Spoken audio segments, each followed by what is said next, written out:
அன்பு உறவுகளுக்கு இனிய வணக்கங்கள்.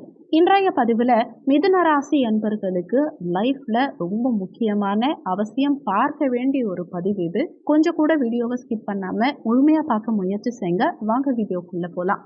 மிதுன ராசியை பொறுத்த வரைக்கும் மிருகசிரிஷம் 3, 4 பாதங்கள், திருவாதிரை 1, 2, 3, 4 பாதங்கள், புனர்பூசம் 1, 2, 3 பாதத்தை உள்ளடக்கியது மிதுன ராசி. மிதுன ராசிக்கு அதிபதி புதன் பகவான். வீடியோல சொல்லக்கூடிய பலன்கள் ஆண் பெண் இருபாலருக்கும் பொருந்தக்கூடிய பலன்கள். என் வாழ்க்கையில ஏன் தான் இப்படி எல்லாம் நடந்துட்டு இருக்கு, என்னதான் பிரச்சனை, எனக்கு என்னைக்குதான் விடிவு காலம் பொறுக்கும் அப்படின்னு ஏங்கிட்டு இருக்கக்கூடிய மிதுன ராசி அன்பர்களை பொறுத்த வரைக்கும் கோச்சாரத்துல குரு உங்களுக்கு 12ஆம் இடத்துல மறைஞ்சிருக்கார், சுகஸ்தானத்துல கேது இருக்கார், தொழில் ஸ்தானத்துல ராகு இருக்கார், பாக்கியஸ்தானத்துல சனி வக்ரகதியில இருக்கார். எவ்வளோ டஃப்பா மிதுனத்துக்கு இப்போ போகுங்கிறது இன்னொரு எக்ஸாம்பிள் பார்த்தீங்கன்னா, கடந்த 5 ஆண்டு காலமா கண்டக சனி, அஷ்டமத்து சனி ஒரு பக்கம் வாட்டி வதிச்சிருக்கும். அதையெல்லாம் தாண்டி ஒரு சில பேருக்கு நாங்கள் வாழற வாழ்க்கைக்கே ஒரு அர்த்தம் கிடையாது.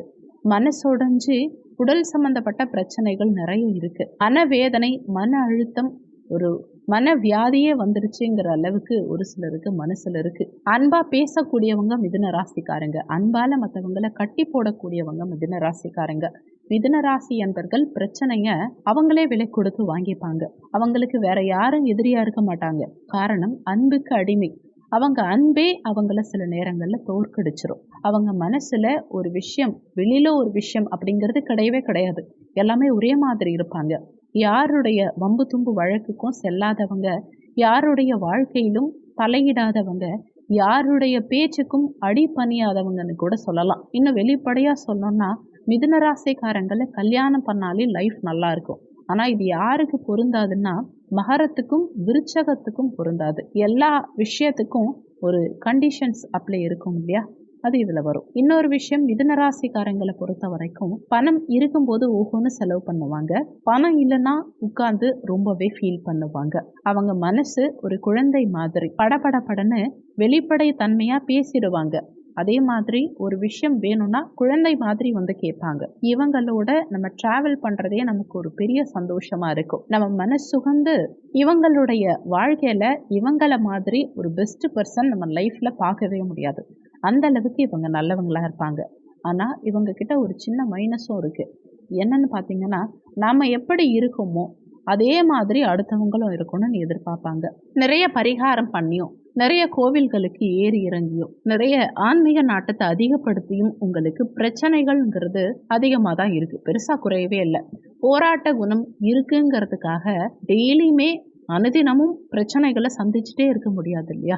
நமக்கும் மனசு இருக்கு, நமக்கும் வலிங்கிறது உண்டு, நமக்கும் வேதனை உண்டு, நம்ம கண்ணையும் தண்ணி வரும், நமக்கும் கீறல் பட்டா வலிக்கும். சில கடினமான சூழ்நிலைகள்ல நம்ம கூட யாராவது இருக்க மாட்டாங்களான்னு நம்ம ஏங்குவோங்கிறத மற்றவங்க புரிஞ்சுக்கிட்டாலே போதும். நீங்க எந்த ஒரு விஷயத்தையும் கண்டு நம்ம தோல்வி அடைஞ்சிட்டோம், இனிமே நம்மளால எழுந்துக்கவே முடியாது அப்படின்னு நினைக்க மாட்டீங்க.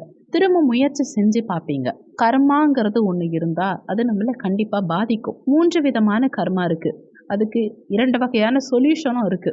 புதன் பகவான அதிபதியா கொண்டதுனாலேயோ என்னமோ நிறைய புத்திசாலித்தனம், நிறைய தொலைநோக்கு பார்வைகள், மனசுல அடுத்தது என்ன நடக்கும், என்ன செஞ்சா கரெக்டா இருக்குங்கிற எண்ணம், தெளிவு, சிந்தனை, ஆற்றல், ஆன்மீக நாட்டம், உதவி செய்யக்கூடிய எண்ணம் எல்லாமே மிதுன ராசி அன்பர்களுக்கு அதிகம் இருக்குங்கிறது தான் உண்மை. மிதுன ராசிக்காரங்களுடைய வாழ்க்கை நடைமுறையில சில தவறுகளும் ஏற்படலாம். அது என்னன்னா, 3 விதமான கர்மா. முதல் கர்மா பெற்றவர்கள் செய்யக்கூடிய கர்மா. உங்க பேரண்ட்ஸ் இருக்காங்க, அவங்க பேரண்ட்ஸை அவங்க சரியா பார்த்துக்காம இருந்திருக்கலாம், அவங்க பேரண்ட்ஸ்க்கு ப்ராப்பரா திதி கொடுக்காம இருக்கலாம், ஒரு கோவில் நிலமோ அல்லது பணத்தை ஏமாத்துறதோ, வம்சாவழி சொத்து சம்பந்தப்பட்ட பிரச்சனைகள் இருக்கு, பொறாமை குணம், நம்ம குடும்பத்துக்கு இருக்க சாபம், குலதெய்வ சாபம், குலதெய்வத்தை பார்க்காம விடுறது, இந்த மாதிரி நிறைய பிரச்சனைகள் இருக்கலாம்.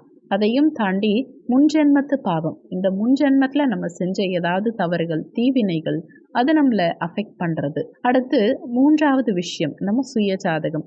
நம்ம அஷ்டமாதிபதியுடைய தசாவோ புத்தியோ அல்லது 6ஆம் இடத்து அதிபதியுடைய தசாவோ புத்தியோ, சனி தசா ராகு புத்தியோ, சனி செவ்வாய் கூட்டு சேர்க்கையோ, சனி செவ்வாய் ராகு கூட்டு சேர்க்கையோ, கேது சனி கூட்டு சேர்க்கையோ, இந்த மாதிரி கூட கர்மா இருக்கலாம். அதே மாதிரி ராகு கேது தோஷம், செவ்வாய் தோஷம், இருதார தோஷம், சனி சண்டால தோஷம், பித்ரு தோஷம், பிரம்மஹத்தி தோஷம், அதே மாதிரி சர்ப்ப தோஷம், இதெல்லாமும் பிரச்சனையை ஏற்படுத்தும். கோச்சாரத்துல கிரகங்கள் அஷ்டமத்திலேயோ மறைவு ஸ்தானத்திலேயோ அமரக்கூடாத இடத்துல சஞ்சரிக்கும் போதோ பிரச்சனைகள் ஏற்படும். அதே மாதிரி நம்ம யாரை பற்றியோ தப்பாக பேசுகிறதோ இல்லை தெரியாமல் ஒரு விஷயத்த சொல்கிறதோ, யாருக்காவது தெரிந்தோ தெரியாமலோ தீங்கு இழைக்கிறதோ, இல்லை ஒரு பஸ்ஸில் போகிறோம், ஒரு கர்ப்பிணி இருக்காங்க, நம்ம உட்காரத்துக்கு இடம் கொடுக்காம கூட இருந்திருக்கலாம். அவங்க கஷ்டப்படுறாங்கன்னு தெரிஞ்சும் நம்ம உட்கார இடம் கொடுக்காம இருந்திருக்கலாம். இல்லை நமக்கு மற்றவங்களை பற்றி முழுசாக தெரியாமல் கூட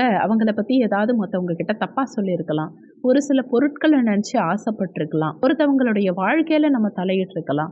என்ன மாதிரியான பிரச்சனைகள் வேணாலும் இருக்கலாம். இந்த பிரச்சனைகள் இதுதான்னு சொல்ல முடியாது. இது கூட என்ன செய்யணும்னா நமக்கு கர்மாவை அஃபெக்ட் பண்ணும். இன்னும் சில பேர் வெளிநாட்டில் இருக்காங்க, வெளி மாநிலத்தில் இருக்காங்க, வெளியூரில் கூட இருக்காங்க.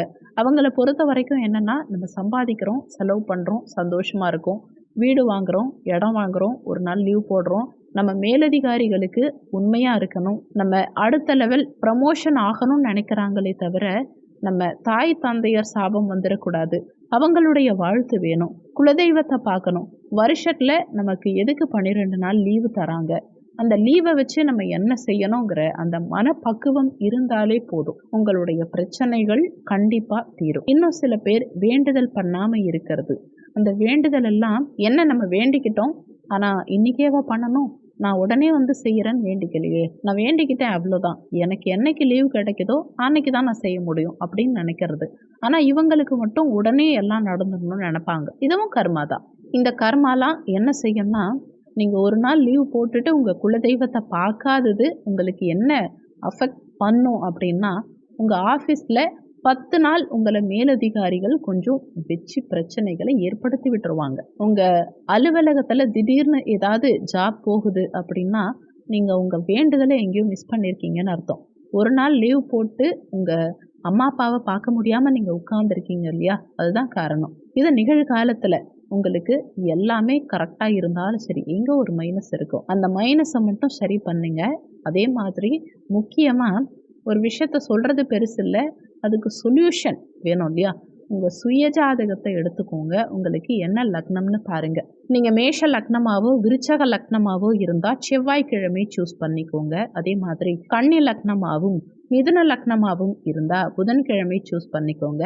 கடக லக்னமாக இருந்தால் இரவு நேரம், அதுலேயும் சந்திரனுக்குரிய தினமான திங்கட்கிழமை நல்லது. மகர லக்னமாவோ கும்ப லக்னமாவோ இருந்தால் சனிக்கிழமை. மீன லக்னம் அல்லது தனுசு லக்னமாக இருந்தால் வியாழக்கிழமை. துலாம் லக்னம் அல்லது ரிஷப லக்னமாக இருந்தால் வெள்ளிக்கிழமை. நீங்கள் சிம்ம லக்னமாக இருந்தால் ஞாயிற்றுக்கிழமை.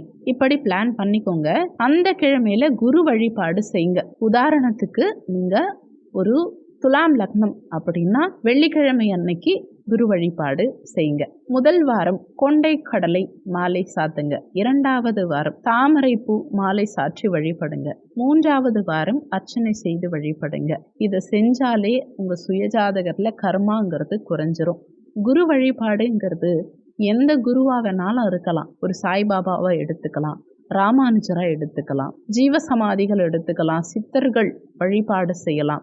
உங்கள் அப்பாவை கூட நீங்கள் குருவாக எடுத்துக்கலாம். அப்பா இறந்துட்டாங்கன்னும் போது அப்பாவை கூட நீங்கள் குருவாக எடுத்துக்கலாம். ஆழ்வார்கள், நாயன்மார்கள், ஏன் உங்கள் கோத்திரத்தில் இருக்கக்கூடிய ரிஷிகளாக இருந்தாலும் சரி. ஆனால் முக்கியமாக வழிபாடு பண்ணுங்க. கண்டிப்பாக வாழ்க்கை வளமானதாக இருக்கும். அதே மாதிரி பௌர்ணமி அன்னைக்கு குலதெய்வ வழிபாடு பண்ணுங்க, இஷ்ட தெய்வ வழிபாடு பண்ணுங்க. இப்படி இந்த வழிபாடு நீங்கள் பண்ண உங்கள் கர்மா குறையும். கர்மா குறைய ஆரம்பித்தா உங்களுக்கு தசாபுத்தியாக இருக்கட்டும், கோச்சாரமாக இருக்கட்டும், நல்லாவே வேலை செய்ய ஆரம்பிக்கும். வாழ்க்கையில் நல்ல பல விஷயங்கள் கண்டிப்பாக நடக்கும். இந்த வீடியோவில் உங்களுக்கு ஏதாவது சந்தேகம் இருந்தால் கீழே இருக்க கமெண்ட் செக்ஷனில் சொல்லுங்கள். நன்றி. மற்றும் ஒரு நல்ல பதிவோடு மீண்டும் உங்களை சந்திக்கிறோம்.